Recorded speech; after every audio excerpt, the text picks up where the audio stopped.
Yo novio mi gada kpena aƒetɔ le egbe ƒe kekea me. Mebe nɔvi lɔlɔtɔwo edze be mi gada kpena aƒetɔ le egbe ƒe kekea hã me. Elabe ya ɖeka koe dze be mi ada kpena le eƒe dɔ, nukunudɔwo kple enugaga siwo wɔm wole le mia amegbetɔ katã ƒe agbeza me la ta. Eye nya agbe le mia me. Eye wòdze be nye kplo mia do dzesi le mia ɖokuiwo me nenema.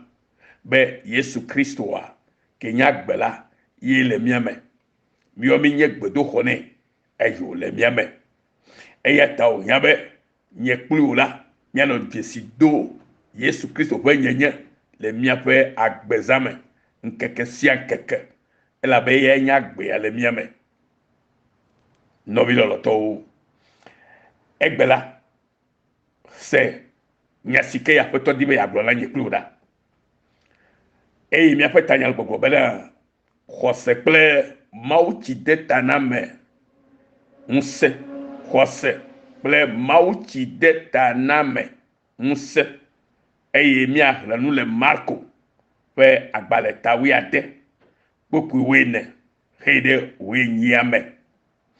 Afi ma mi le xexlẽ le bena eya megbe la eɖe eɖokui fia ame 11 ŋutɔ. Esi wole nuɖuƒe eye wòhe nya ɖe wo ŋu le woƒe dzimaxɔse kple dzimesese la ŋuti bena womexɔ ame siwo kpɔe wòtsitre la dzi se o. Eye wògblɔ na wo bena miheyi ɖe xexe la me katã eye miaɖe gbeƒã nyanyui la ne amewo katã. Ame si ke xɔe se eye wode Mawu tsi ta nɛ la woaxɔe ɖe agbe. Ke ame si ke mexɔe se o la woabu fɔe. Ke dzesi siawo la kplɔ ame siwo xɔe se la ɖo le nye ŋkɔ la me woanya gbɔgbɔ vɔwo adogoe. Eye woaƒo nu kple aɖe yeyewo. Woalé edawo eye ne wono enuwɔame hã la mele wo si ge o. Woatsɔ woƒe asiwo aɖo dɔlélawo dzi eye woƒe lãme la se le Yesu Kristo ƒe ŋkɔ me. Nɔvinye, nu ka ye Aƒetɔ Yesu di be yeagblɔ na nye kplo le fi ya o? Míaƒe ɖela, míaƒe Mawu, míaƒe sitsoƒea ke nye nu sia nu na mi, ke nye agbe ke le mia me. Nɔvinye, mele yɔyɔ wɔ na wo be nenye be nyateƒe nya ye xɔse le asiwò ɖe Kristo Yesu dzi la, alakpɔ tɔtrɔ gã ɖe le agbewòzã me.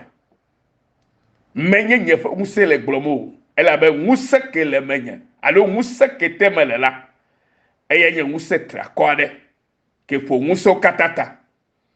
Eya ta ma gblɔ be le Kristo Yesu ƒe ŋkɔa mea, xɔxɔ le me, ɖeɖe le me, vovo le me, agbe bliboa katã ye me wòle na mi. Eya ta wòhiã be nakpɔ Kristo le agbezawo me.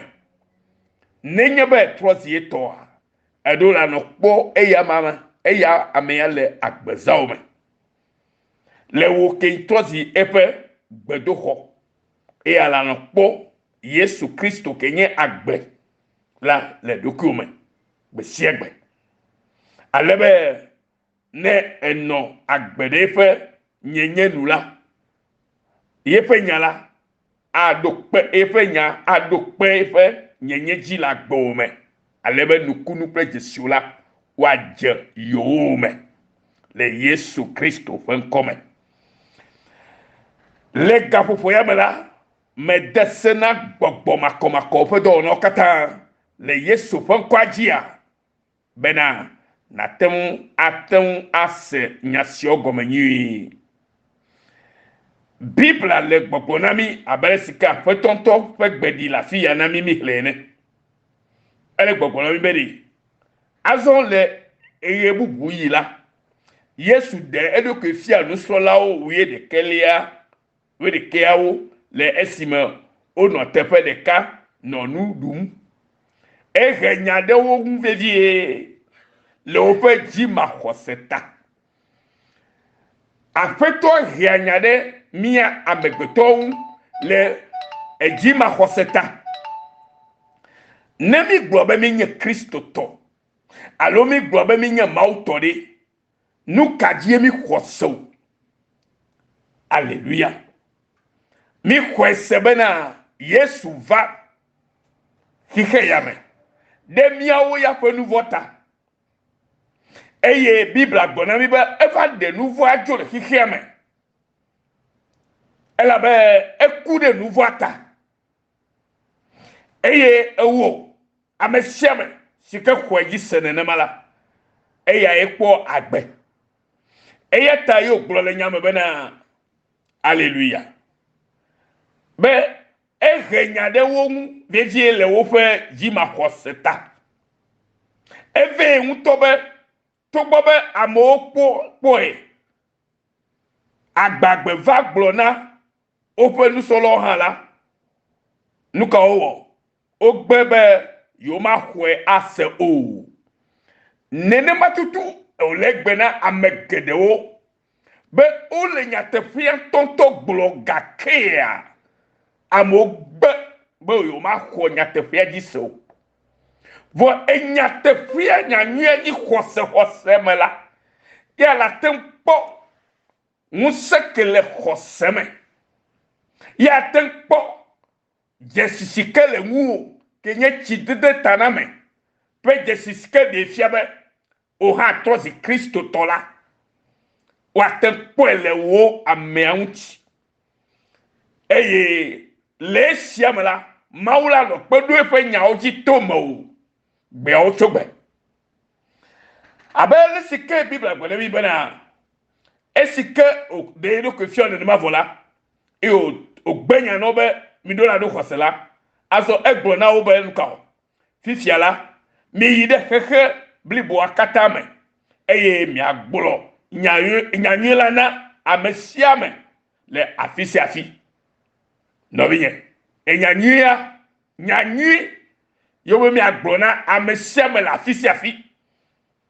Eye bena ame siwo axɔ nyanyui la eye woade tsita na wo la, woakpɔ ɖeɖe alo agbe le asuwo si. Haleluya. Ame sia ame ke la xɔ enyanyuia dzi se, ke nye be Yesu va ku ɖe míaƒe nu vɔwo ta. Eye to ma dzi la, nu vɔ tsɔtsɔ ke va su mia si. Eye gɔ be míawo katã siwo xɔe dzi se be nu vɔ ta va ku ɖo la, ke nu vɔ wɔwɔ maganɔ mía me o. Ke nu vɔ magakpɔ ŋusẽ ɖe míaƒe agbe dzi o. Ke mitrɔ zi ame siwo kpɔ agbe to Kristo ƒe nu vɔ tsɔtsɔ keme. Elabe ye tsɔ míaƒe nu vɔ gbɔ heyi. Fi ka nu vɔ gale nɔvinye. Xɔse manɔ ame si tɔ ma ye na ye Yesu Kristo le ekume kana eƒe nusrɔ̃lawo hã le fi ya. Eya ta wo yi dzi gblɔ bena ke ame si mexɔe se o la, egblɔ be ame siwo axɔ nyanyui la eye woade Mawu tsita na wo la, woakpɔ ɖeɖe alo woakpɔ agbe. Aleluya. Bibla gblɔ na mi le kpukui wo ade ame nyui ɖe. Be ɖe ame si ke xɔe se eye wode Mawu tsita nɛ la, woaxɔe ɖe agbe. O, nɔvi, eɖo la se gɔme be agbea la, ye le xɔse ɖe Yesu Kristo dzi la, ye le agbekpɔkpɔ na nye kpli o. Ye le kakaɖedzi na nye kpli o be agbe su mia si. Eye agbe si ke su mia si le Kristo ƒe dɔ si ke wòwɔ na mi la dzi ta la, enye agbe kɔkɔe, enye agbe dzadze, enya gbeke deblibo le nunyo de demeko alebe mauna to de pe nyenye afia wo ke kweyise ne na no do pepe nyaoji la gbo me to nu kunu pe je siwo wo me le gbese gba gbe no me no bi nyo obe ameke kweyise ke bi gbo na ke amesio mo kweso la nukala o obo kwa abufo wo ya Alléluia. Que amesio anye ekolialiato sio aseto egba megero le kolie koto si kolialiato sio seto le maopo nyanyanti eyo gbe nyanya la hoho ke wa wo bo la bufo yeta ya bo sam le fo bu ogbesi agbebe nouveau la nenye e la bo ko Kristo ji so me ko Kristo ji se ba che pelu wo yi otaye ya bo sala ka koto fo bu wo gbo be amesi o ko yi selekela jesi sia o aplo o ame odo alléluia le Yesu fen ko amela wa nya gbogbo vo adogo yi wa fonu ple adeye va fatolo manye katabutu katakutu katake ya modona olo wa le da o ple ope asiwo eye ne ono adi vodi hala ma siwo o wa da ope asiwo de eduka dono oji eye ope la melase alléluia nukataye esiala jemia yomodo lesi kami kwa Kristo jise kwa sefe wusema yele na nakbebe anokpo Yesu le wo kenye gbedo khone la me besiagbe alebe mauto Yesu to la ga confirmer alo ado pepe nyaji to kwa sekelasio yenye musia kele de fiabela oya ofobu gbarantiwo eye abosama ka to bufowo eye to go be atenwazo atele dao eye ano enuwa me ha adima siwo atom dasire dolo ji o la melase menya medo amesika kwese enyon muchu amesiame